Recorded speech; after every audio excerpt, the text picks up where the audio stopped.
What's up, everybody? We're back. YourTeamSucks.club. Be sure and follow us here on our show. So we had a pretty intense week of NFL games. The boys here are going to make their pick. We got OG Bobby Mack back in the house. Been doing this since you were freaking spurned in your daddy's sack, like I said last time. So here we go. We got Vikings at the Niners, and Minnesota is getting 7 points. I think that's a good line. Jordan, who you got in this one? I mean, I think this game's really interesting because I picked the Saints last week. It was my one big fail, and that was a big line there. People were giving them no chance. I think we saw Kirk Cousins show up in primetime, something that we're not really used to. And if he can start doing that, they have as much talent as anybody else in these playoffs. That being said, lines makers always underestimate teams coming off the bye. Good weeks, good teams coming off byes do extremely well their next game. Yeah. And everybody who gets a bye in the playoffs is obviously a good team. I think San Francisco is extremely well coached, like the rest of them that got byes in the playoffs. And I think it's going to be difficult. I think the Vikings, they were big underdogs in the last game. Dalvin Cook looked really well. He did not look hurt. Maybe he's getting healthier, but give me San Francisco here. George, who you got? Dalvin Cook said he was 100%, which is first time in a long time, and he proved it. He ran well. Yep. And against SF, he's going to be able to run the ball. They have like ranked 25th or 26th against the run. I think that's where they're going to exploit him, and I think Minnesota covers, maybe wins the game. The 49ers have given up 30-something points and an outing. You know, they talk about their defense, how great it is, but every game they give up 30-something points. All right, that's an interesting take there. I didn't expect that from you, Bobby. Yeah, Minnesota has a lot of talent, and Frisco, to me, has been not fading, but not been the same team in the second half of the year, and they don't look as good. I think Minnesota's got momentum. I agree with George. I think Minnesota can actually keep this closer. They could win the game, but I like Minnesota. Titans, Ravens. This is going to be an interesting game. The Titans are getting very, very little respect here. 9.5 points in a playoff game with an absolute beast of a running back. You know, he is amazing. And so I think this may be closer than people think. Jordan, what are you thinking here?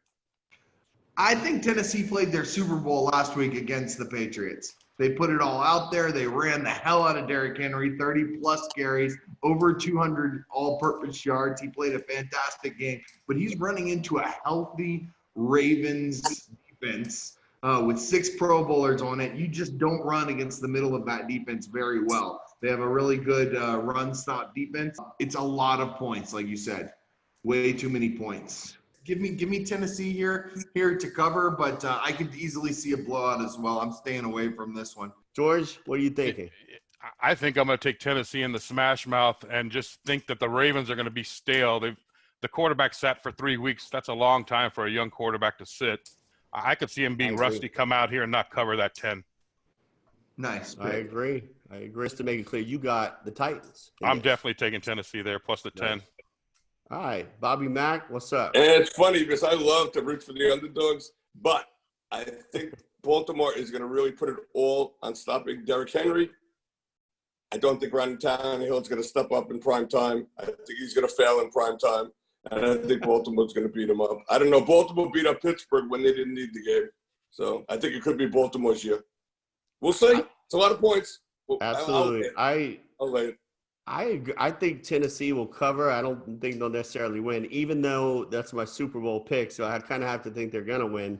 But I think it's the only team that, besides maybe a Patrick Mahomes, because they're very similar. But, if Derrick Henry gets 3-4 yards a pop and they can do 6-7 minute, 8-minute drives and even kick field goals, and do that and get a touchdown here or there on a ball from Tannehill, they might win this game because, Lamar Jackson can't beat you if he's standing on the sideline.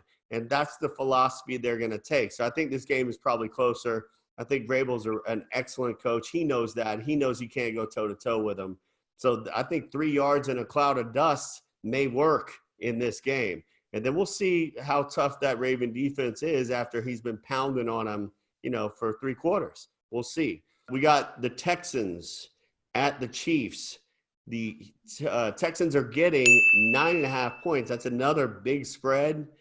Jordan, what are you thinking? A lot of big spreads in these games. Like I said, maybe this will be the first year that the lines makers are actually taking that buy into consideration. But give me the Chiefs here all day long. I'm not scared of the points. Nobody's talking about that Chiefs defense. It's funny how little people are talking to them. They're giving up 11 points per game over the last 8 weeks. That is fantastic. They've kind of gelled, come together. They're getting after the quarterback. Tyrann Mathieu is really big. The Honey Badgers become the heart and soul of that defense.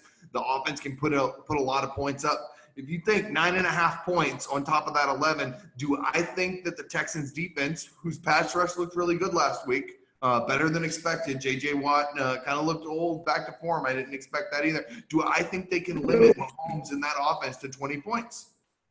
I don't. Okay. I don't. I think they'll score 25-30, and I think the Chiefs will win this easily. And they cover. Yes. Okay. So you got the Chiefs. George? I kind of agree with him here. My only favorite of the weekend is Kansas City. I got all the dogs and all the rest of the games, but I think Kansas City's been playing great lately, kind of going under the radar, not really talked about. The offense is moving, the defense is playing well. I think Merciless is the guy to worry about on the Texans, not really J.J. Watt. Merciless was the guy that changed the game most. I mean, I know J.J. Watt had a big sack, but it was always Merciless that made all the big plays down the stretch. Agreed. Okay. Bobby, who you got? I'm going to agree with these guys. I didn't like Houston at all. Houston beat them during the regular season, you know. They did. KC came out of the gate in KC and were winning either 14-3 or 17-3, and then Houston caught up and passed them. But that's when KC was in that big slump where they couldn't beat anybody. The line went way down in that game. It was like 6. It went down to 3.5 or something, or 4 at the end. But I saw Houston in that first half, and they were awful. The Texans have been very inconsistent, and even when you watch them, they never really dominate. I know they beat the Patriots pretty good, but it's always like sort of a head scratcher, and they have to pull things out their ass to win games. And I don't think that's going to work in KC. All right, so now we got Seattle at Green Bay, and the Hawks are getting 4 points. Jordan, what are you thinking? This is a really interesting game. I like it. Hard to fade Russell Wilson, but once again, injuries and whatnot. You got Green Bay at home, healthy. Aaron Rodgers with the bye week. Adams is finally getting healthy. He has a run game for the first time. Definitely has a lot to prove. Give me Green Bay here. Cool. Yeah, I agree with that too. George? I like taking the +4 and just getting me over the field goal. I could see this being a real competitive game. And coming back down to the last play, someone's going to be driving at the end to win the game. I'll take the +4 and think it's going to be a field goal game. Bobby Mack? Hate laying favorites, but I hate Seattle. They were awful. They were awful against San Francisco in the first half, and they were awful when they played Philly last week. They almost lost to a 40-year-old quarterback. The guy had 2 shots inside the 20 to tie it. He didn't get it. Yep. Not a big fan of Green Bay. I'm going to lay it. But actually, I think the winner going to the Super Bowl is from the Minnesota-Frisco game. I think that's the winner going to the Super Bowl. I don't like either of these teams. These teams actually remind me of each other because they're both head scratchers at times. I do think Seattle, losing their running backs for the season hurt them pretty bad because they were on a roll before that. But Lynch looked pretty good. But I think the safe bet here I think is Green Bay at home. So. All right, guys. See y'all next time.